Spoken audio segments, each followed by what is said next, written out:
Overseas Congress USA meet and greet. ఇక ఇక్కడ కూడా మొత్తం రెడీ అయిపోయినారు. ముఖ్యంగా తెలంగాణకు సంబంధించిన కాంగ్రెస్ వాళ్ళు, అక్కడ ఉన్న వాళ్ళు, కాంగ్రెస్ సింపథైజర్స్, తెలంగాణ ఉన్న వాళ్ళు అందరూ కూడా పెద్ద ఎత్తున అక్కడికి వెళ్ళిపోయినారు. రేవంత్ రెడ్డి గారు వెళ్ళేదానికంటే ముందే రేవంత్ రెడ్డి గారు తమ్ముడు కొండలరెడ్డి ఆల్రెడీ అక్కడ రీచ్ అయిపోయాడు. ఇక్కడ ఎందుకు రావద్దన్నారు రేవంత్ రెడ్డి గారు? అసలు అమెరికాకు నువ్వు రానే వద్దు అని ఎందుకు అన్నారు అని అంటే, ఇటీవల బట్టి విక్రమార్క గారు అక్కడ ఎయిర్పోర్ట్లో పెద్ద ఎత్తున డబ్బులు దొరికినాయి, తర్వాత ఏదో మేనేజ్ చేసి బయటపడ్డాడు అనేది వచ్చింది. మీరు ఇక్కడికి వెళ్ళి తెలంగాణ దోచుకున్న పైసలను అక్కడ ఎత్తుకపోతుండ్రు, ఈ దేశానికి చెడ్డ పేరు వస్తుంది మీరు చేయబట్టి, కాబట్టి మీరు పోవద్దు అని చెప్పేసి కేంద్ర ప్రభుత్వం ఆపింది.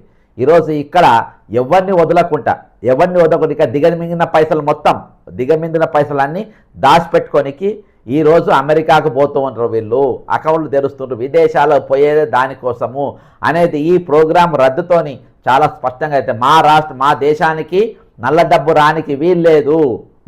మా దేశానికి నల్ల డబ్బు మీ రాష్ట్రంకి వెళ్ళి వస్తుంది. దయచేసి నరేంద్ర మోడీ గారు మీరు కట్టడి చేయండి, వాళ్ళు రాకుండా ఆపండి అని చెప్తే ఈరోజు ఇమీడియట్గా ముఖ్యమంత్రి గారిని నరేంద్ర మోడీ గారి ప్రభుత్వం మీరు అక్కడ పోనీకి వీల్లేదు, మీరు అన్ని అక్రమంగా డబ్బు మోసుకపోతుందంట, ఇటీవల మీ ఉప ముఖ్యమంత్రి కూడా మోసుకపోయిందంట, కాబట్టి మీరు ఇక్కడికి రావద్దు అని చెప్పేసి వాళ్ళు ఆపినరు. ఆల్రెడీ మనం ఇదివరకు చూసినాం, బట్టి విక్రమార్క గారి అత్తగారింటి పైన ఐటీ రైడ్లు అయినాయి. ఎక్కడ? మన ఢిల్లీలో బీహార్ ఎలక్షన్స్ ముందు ఐటీ రైడ్లు అయి పెద్ద ఎత్తున డబ్బు దొరికింది. కానీ ఇంతవరకు దానిపైన నేను ఒక్కనే మాట్లాడినా, నేను ప్రెస్ మీట్ పెట్టినా, పెద్ద డబ్బు హైదరాబాద్కి ఢిల్లీ పోయినాయి. ఢిల్లీకి వెళ్ళి బీహార్ ఎలక్షన్స్కి పోయేది ఉండే, కానీ బీహార్ ఎలక్షన్స్కి పోకుంటే ఆ డబ్బు ఆగిపోయింది. అక్కడికి వెళ్ళి మొదలు పెడితే ఈ డబ్బు ఈరోజు అమెరికాకు పోతా ఉంది, స్విస్కి పోతా ఉంది, రకరకాలుగా పోతా ఉంది. ఈరోజు తమ్ముని పైన ఆరోపణలు వచ్చినాయి. ఈడ అక్రమంగా ఆయన స్థలం కేటాయించారు, టీఐఐసి అని చెప్పేసి అవన్నీ జరుగుతూ ఉన్నాయి. సరే, నాకు ఆ సబ్జెక్ట్ అవసరం లే అని ఆ సందర్భంగా అన్న అమెరికాకు పోయి, అంటే ఒక రాష్ట్ర ముఖ్యమంత్రి గారు అమెరికాకు పోయే ముందే కొండలరెడ్డి గారు ఏ విధంగా వెళ్ళిపోయి అక్కడ ఉంటారండి? ఏ విధంగా ఉంటారు? అప్పుడు అమెరికాలో ఉన్నటువంటి ఇంటెలిజెన్స్ కానీ వారికి కానీ అనుమానం రాదా? ఏంది వీళ్ళ బ్రదర్స్ మొత్తం ఇంట దిగిండ్రు, ఇంకొక టీం ఇట్లా దిగింది, ఇక్కడ మొత్తం సంచులు మొత్తం దిగుతూ ఉన్నాయి అనేది ఈరోజు అమెరికా చాలా పగడ్బందీగా వాళ్ళ ఇంటెలిజెన్స్ వ్యవస్థ ఉంటుంది. కాబట్టి వాళ్ళు వెంటనే ఈరోజు అక్రమంగా ఇక్కడ డబ్బు దిగుతూ ఉంది, ఈ డబ్బు మా దేశంలో రానికి వీల్లేదు, ఈ డబ్బును మీరు వెంటనే ఆపేయాలి అని చెప్పేసి ఈరోజు మీ ముఖ్యమంత్రి ప్రోగ్రాంను రద్దు చేయండి అని చెప్పేసి కేంద్ర ప్రభుత్వానికి అమెరికా ఇమ్మీడియట్గా ఆదేశాలు ఇవ్వగానే ఇమ్మీడియట్గా ముఖ్యమంత్రి గారి ప్రోగ్రాం రద్దు అయిపోయింది. ఇప్పటిదాకా నేను చదివిన షెడ్యూల్ మొత్తం చదివిన, ఏ టైంకు ఎక్కడెక్కడ ఏ టైంకు దిగుతాడు, ఏ ఫ్లైట్ ఎక్కుతాడు, ఎక్కడ ఎవరెవరిని కలుస్తారు. కానీ మధ్యలో ప్రతి ప్రోగ్రాంకు మధ్యలో ఒకరోజు లేకుంటే 7-8 గంటల గ్యాప్ ఉన్నది. ఈ 7-8 గ్యాప్లో ముఖ్యమంత్రి రేవంత్ రెడ్డి గారు ఎవరిని కలుస్తూ ఉండు, ఎక్కడెక్కడికి పోతా ఉంది, వీళ్ళ తమ్ముడు నన్ను ఎక్కడ కలుస్తాడు, వీళ్ళ తమ్ముడు రేవంత్ రెడ్డి గారు అమెరికాలో ఎవరైనా కలవబోతుండు అనేదంతా కూడా అమెరికా ఇంటెలిజెన్స్ ఒకళ్ళు మొత్తం సేకరించారు. ఎందుకు ఇంత పగడబందీగా మరి మన ముఖ్యమంత్రి గారి మీద పోతుందంటే, ఈరోజు మనకు వస్తున్నటువంటి లక్షలాది కోట్ల రూపాయలు ఈరోజు ఎక్కడ చూసినా తెలంగాణ ప్రతి దాని మీద ఈరోజు మరి పెద్ద ఎత్తున మరి అవినీతి జరుగుతూ ఉందనేది మరి ఈరోజు ప్రపంచవ్యాప్తంగా తెలిసినటువంటి విషయం. అందరినీ కూడా ఈరోజు దీనిపైన పెట్టి కొండ సురేఖ గారిని టార్గెట్ చేసుకుంటా. ఎవరు? కొండ సురేఖ గారి కూతురు ఏదో ఆరోపణలు చేసిందంట.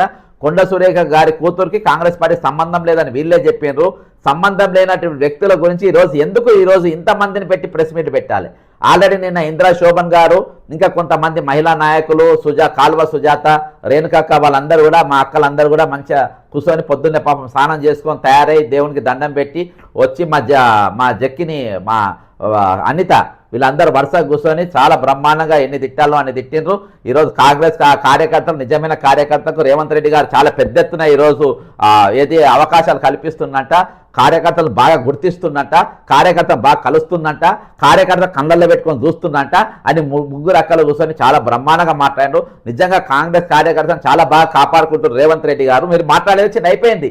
మళ్ళీ ఈరోజు రేవంత్ రెడ్డి గారు 20 మంది ఎమ్మెల్యేలను, దాదాపు ఎమ్మెల్యేల నాయకులు అందరినీ కలిసి ఈరోజు ఎంగేజ్ చేశారు. ఎవరెవరు ఎంగేజ్ చేశారు? ఈరోజు ఇమీడియట్ సిఎల్పి మీటింగ్ డిస్కషన్ అర్థమైందా ఆన్ కోమర్ రెడ్డి, వెంకటరెడ్డి గారు, రాజగోపాల్ రెడ్డి గారు, కొండ సురేఖ గారు అండ్ గిట్ల చిన్నారెడ్డి గారు, వీరి మీద సిఎల్పి మీటింగ్ ఇమీడియట్గా పెట్టాలి. ఎందుకు? డైవర్ట్ అమెరికాకు రేవంత్ రెడ్డి గారు రావద్దు అనే సబ్జెక్ట్ డైవర్ట్ చేయడానికి. ఇక 16 మంది ఎమ్మెల్యేలు, 2 ఎమ్మెల్సీలు చేసినారు. మీరందరూ ప్రెస్ మీటర్లో పెట్టి కొండ సురేఖని తిట్టా ఉండాలి. రేవంత్ రెడ్డి గారి వార్త ఎక్కడ కూడా రావద్దు, రేవంత్ రెడ్డి గారిని అమెరికా రావద్దు అన్న వార్త ఎక్కడ కూడా ప్రచారం కావద్దు. ఈరోజు ఎక్కడ కూడా ఈ సబ్జెక్ట్ రావద్దు, ఏ టీవీలలో రావద్దు, ఏ పేపర్లో రావద్దు అని చెప్పేసి ఈరోజు అన్ని టీవీల ఛానళ్ళకి ఆర్డర్లు వెళ్ళిపోయినాయి. ప్రతి దాంట్లో కూడా ఇదే వస్తుంది. అట్లా రావాలంటే ఏం చేయాలి? 16 మంది ఎమ్మెల్యేలు ఒక మహిళ మీద పడాలి. అర్థమైందా? ఎవరెవరు ఆ ఎమ్మెల్యేలు? నా మిత్రులు చాలామంది ఉన్నారు.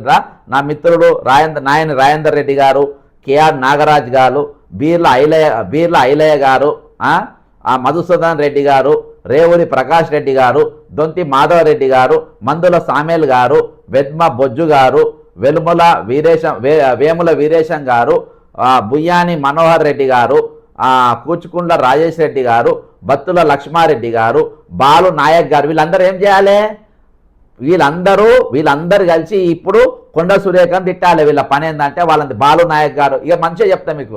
నాయన రాజేందర్ రెడ్డి గారు మీరు కొండ సురేఖను తిట్టండి, కేఆర్ నాగరాజు గారు కొండ సురేఖను తిట్టండి, బీర్ల ఐలయ్య గారు కొండ సురేఖను తిట్టండి, రేవూరి మధుసూదన్ రెడ్డి గారు కొండ సురేఖను తిట్టండి, రేవూరి ప్రకాష్ రెడ్డి గారు కొండ సురేఖను తిట్టండి, దొంతి మాధవరెడ్డి గారు కొండ సురేఖను తిట్టండి.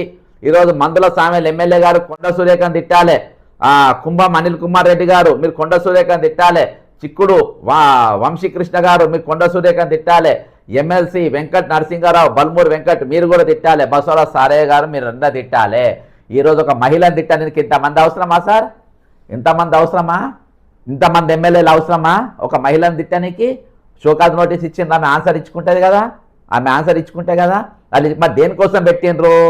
నేను ఇక్కడ కొండ సురేఖ సపోర్టు, వాళ్ళ కూతురు సపోర్ట్, ఎవరికి సపోర్ట్ మాట్లాడితేనే నేను ఇంతమంది ఎమ్మెల్యేలు సబ్జెక్ట్ ఎందుకు పట్టుకున్నారు? ఎందుకంటే ఈరోజు రేవంత్ రెడ్డిని అమెరికాకు రావద్దన్న సబ్జెక్ట్ చర్చకు రావద్దు, ఏ ఛానల్లో కూడా రావద్దు. ఈరోజు ఇంత పెద్ద అవమానం దేశానికి జరిగింది. ఈరోజు ఇంకొక ముఖ్యమైన కారణం నేను చెప్పిన, తెలంగాణ జరిగినటువంటి ఒక ఇంటర్నేషనల్ ఇష్యూ జరిగింది. యాక్చువల్గా వేరే దేశాలు మనల్ని బహిష్కరించే పరిస్థితి ఉన్నది. అదేంటంటే మిస్ వరల్డ్ కంటెస్టెస్ అప్పుడు మిస్ వరల్డ్ కంటెస్ట్ మన దగ్గర జరిగినప్పుడు, దాని అందాల పోటీలు జరిగినప్పుడు మిల్లీ మ్యాగీ అని ఒక అమెరికన్ ఇంగ్లాండ్కు సంబంధించినటువంటి మిస్ ఇంగ్లాండ్ మన రాష్ట్రానికి వచ్చి ఆమె మన దగ్గర ఈ కార్యక్రమంలో పాల్గొన్నది. ఆమె పాల్గొన్న తర్వాత ఆమె ఎక్కడికి వెళ్ళి మధ్యలోనే వెళ్ళిపోయి అక్కడ అమెరికాలో మన లండన్లో ఆమె ప్రెస్ మీట్ పెట్టి నన్ను అక్కడ వైశ్యాన్ని చూసినట్టు చూసింది అని చెప్పింది. దీని మీద మరి ఇమ్మీడియట్గా మరి అప్పుడు మహిళా సేఫ్టీ డైరెక్టర్ జనరల్గా ఉన్నటువంటి షీకా గోయల్ గారు ఎంక్వైరీ చేసి ఒక రిపోర్ట్ ఇచ్చారు. ఇవాళ దాకా రిపోర్ట్ బయటికి రాలేదు. ఆయనను మాత్రం రావద్దు, ఆయన వాపస్ పంపండి. ఇక్కడ మా దేశంలో దిగనికి వీల్లేదు. మా న్యూయార్క్లో కానీ బోస్టన్లో కానీ ఎక్కడ కానీ ఏ యూనివర్సిటీలో కాలు పెట్టడానికి వీల్లేదు.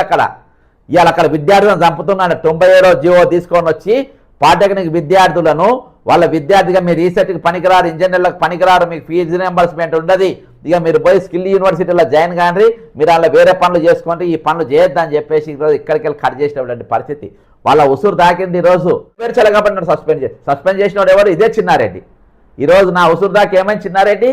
ఆయన కూడా అట్నే తిరుగుతున్నాయి. కాంటి పార్టీ ఎక్కడ చేయలే, కాంగ్రెస్ వానికి ఓటు వేయద్దని ఎక్కడ కూడా ప్రచారం చేయలే. నేను కాంగ్రెస్ ఉన్న రోజులు కాంగ్రెస్ పార్టీకే ఓటు వేయించిన.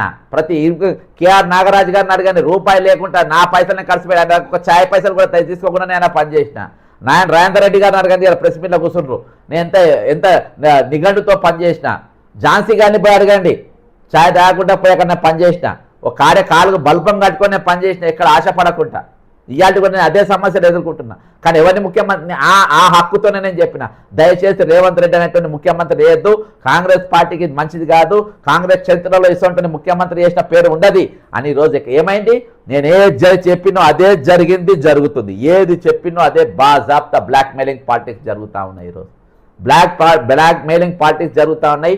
ఈరోజు రాష్ట్ర పరువు, రాష్ట్ర ప్రభు ఇంటర్నేషనల్ లెవెల్లా అర్థమైందా? అక్కడ పోయింది ఈరోజు మన పరువు. ఎక్కడ పోయింది? వైట్ హౌస్ సాక్షిగా తెలంగాణ పరువు పోయింది. ఏ తెలంగాణ ఆత్మగౌరవం కోసం, మన తెలంగాణ ప్రత్యేక రాష్ట్రం ఏర్పడాలని 12 మంది విద్యార్థులు తమ ప్రాణాలు ఈరోజు ఇచ్చిండ్రో, వాళ్ళ ప్రాణాలు ఈరోజు వాళ్ళ త్యాగాలు ఈరోజు అర్థం లేకుండా చేసిండ్రు రేవంత్ రెడ్డి గారు ఇంటర్నేషనల్ ప్లాట్ఫారం మీద. ఎంత ఘోరం చెప్పండి. షెడ్యూల్ విడుదలైనాక అందరికీ ప్రపంచవ్యాప్తంగా ఉన్న తెలుగు వాళ్ళందరికీ ఇది పాస్ అయిపోయిన తర్వాత, విమానం ఎక్కిన తర్వాత ఇక్కడికి నువ్వు రావద్దంటే దేనికోసము? ఒప్పుకోవాలి. ఈరోజు నేను చేసిన అవినీతి వల్ల, నేను చేసిన పాపం వల్ల, నేను అక్రమంగా సంపాదించిన పైసలు అక్కడ పంపడం వల్ల ఈరోజు అది అక్కడ ఇంటెలిజెన్స్లో తెలిపోయి నరేంద్ర మోడీ గారికి చెప్పిండ్రు కాబట్టి నన్ను రావద్దన్నది అని చెప్పారు. లేకుంటే నరేంద్ర మోడీ గారు కుట్ర చేసి నేను అమెరికా పోతున్నా వాళ్ళు పెద్ద ఎత్తున పెట్టుబడులు ఇస్తూ ఉంటే ఈయన నన్ను కావాలని ఆపిండు, ఈయన నాకు పర్మిషన్ ఇవ్వలేదు, నా దగ్గర ఉన్న చెప్రాసులు కూడా ఇచ్చిందని అబద్ధం చెప్పి ఈ విధంగా నన్ను చెప్పాలి. ఎందుకంటే ఈయనతో సోపతి చెడిపోవద్దు, అర్థమైందా అని ఒక మహిళని ఈరోజు బలిచ్చే పరిస్థితికి వచ్చింది. అర్థమైందా? ఒక మహిళను బలిచ్చే పరిస్థితికి వచ్చింది. ఆయన చెప్పింది నా బిడ్డకు నాకు సంబంధం లేదా, ఈరోజు ఇస్తే ఆమె పైన తీసుకోవాలి, వాళ్ళ కూతురు కాంగ్రెసే కాదని అన్నారు, అన్నప్పుడు వదిలేసేయాలి, షూగా తీసి జవాబు ఇవ్వాలి. ఈరోజు 14 మంది ఎమ్మెల్యేలు ఎందుకు పెట్టాలి? ఒకరి తర్వాత ఒకరు లైన్లో నిలబడ్డారు. సులభ్ కాంప్లెక్స్ కాడ నిలబడ్డారు. సులభ్ కాంప్లెక్స్ కాడ బాత్రూమ్ మనకి బయట 5,000 రూపాయలు వరుసగా నిలబడతారు, చూసినావా? ఎమ్మెల్యేలు మొత్తం నిలబెట్టారు, ఒకరి తర్వాత ఒకరు 1 by 1 ఒకరి తర్వాత ఒకరు తిట్టాలి, వరుస పెట్టి తిట్టాలి, ఒకరి తర్వాత ఒకరు తిట్టాలి. ఇదే పని పెట్టుకున్నారు. ఈరోజు మీరు ఏ కష్టం చేయకుండా అధికారంలోకి వచ్చింది మీరు అందరూ.